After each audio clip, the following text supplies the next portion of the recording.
आता मुंबईकरांसाठी अत्यंत महत्त्वाची बातमी। मुंबईकरांवरील पाणी कायम असणार आहे। काल दुपारी टँकर असोसिएशन आणि केंद्रीय जलशक्ती मंत्र्यांची बैठक संपली, मात्र या बैठकीमध्ये कोणताही ठोस तोडगा निघालेला नाही। केंद्रीय जलशक्ती मंत्री CR पाटील यांच्यासोबत ही बैठक झाली आहे, पण यामध्ये कोणताही तोडगा निघालेला नाहीये।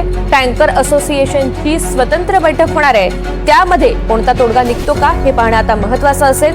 दुसरीकडे मुख्यमंत्री देवेंद्र फडणवीस यांनी सुद्धा टँकर असोसिएशन सोबत बैठक घेणार असल्याची माहिती दिली आहे।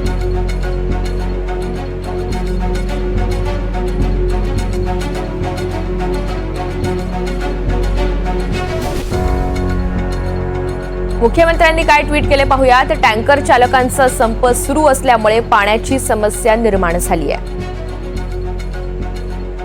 उन्हाळ्याचा काळ पाहता ही स्थिती अशीच राहणं योग्य नाही, त्यामुळे बदललेले नियम आणि टँकर चालकांच्या मागण्या यातून सुवर्ण मध्य साधत सामान्य जनतेला त्रास होणार नाही, या दृष्टीनं तातडीनं तोडगा काढावा,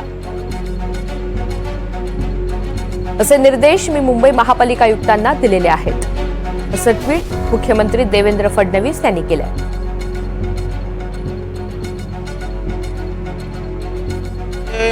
चांगल्या पद्धतीनं मार्ग केंद्रीय जलशक्ती मंत्री चंद्रकांत पाटील साहेबांनी काढलेला आहे। यावेळेला महापालिकेचे सुद्धा वरिष्ठ अधिकारी उपस्थित होते आणि जी जलशक्तीची NOC लागते त्या संदर्भामध्ये केंद्रामध्ये स्वतंत्र अशा प्रकारचं नेटवरनं ॲपच्या माध्यमातून आपण जर अर्ज पाठवलात तर तात्काळ परवानगी देण्याची व्यवस्था जलशक्ती मंत्रालयानं केल्याची माहिती माननीय मंत्री महोदयांनी या ठिकाणी दिली।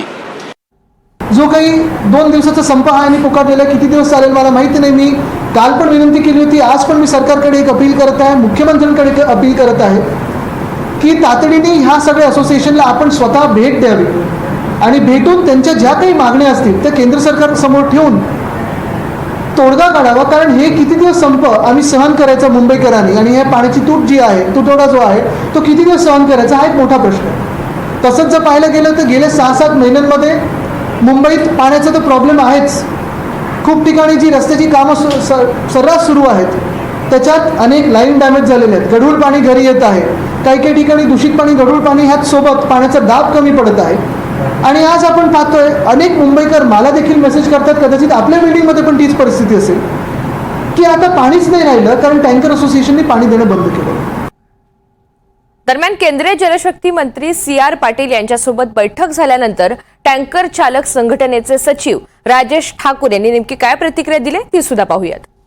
शॉर्ट नोटीसवर आशिष शेलार साहेबांनी दरेकर साहेबांना भेटायला सांगितलं। दरेकर साहेबांनी आम्हाला BKC मध्ये चंद्रकांत पाटील जे जलसंपदा मंत्री आहेत सेंटरचे, त्यांच्याशी भेट करून दिली। आमच्या काय समस्या आहेत त्या आम्ही त्यांना सगळ्या सांगितल्या। त्यांनी सांगितलं दरेकर साहेबांच्या फॉलोअपमधनं तुम्ही स्टेट गव्हर्नमेंटकडनं तसे काय तुमचे डिमांड असतील ते सेंटरला पाठवा।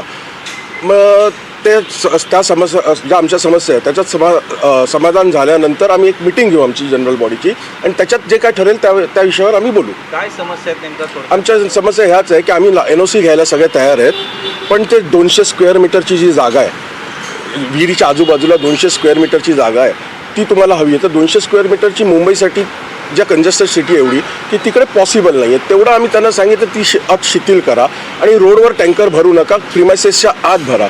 तर प्रिमायसेसच्या आतमध्ये त्यांच्या स्वतःच्या गाड्या उभ्या करायला जागा नसतात, तर ते कुठे आम्ही रोडवरच भरू शकतो। आतमध्ये कुठल्या प्रिमायसेसमध्ये जाऊ शकत नाही एवढे मोठे टँकर। तर त्या 2 अटी शिथिल झाल्या तर बाकी आम्हाला सगळं मान्य आहे।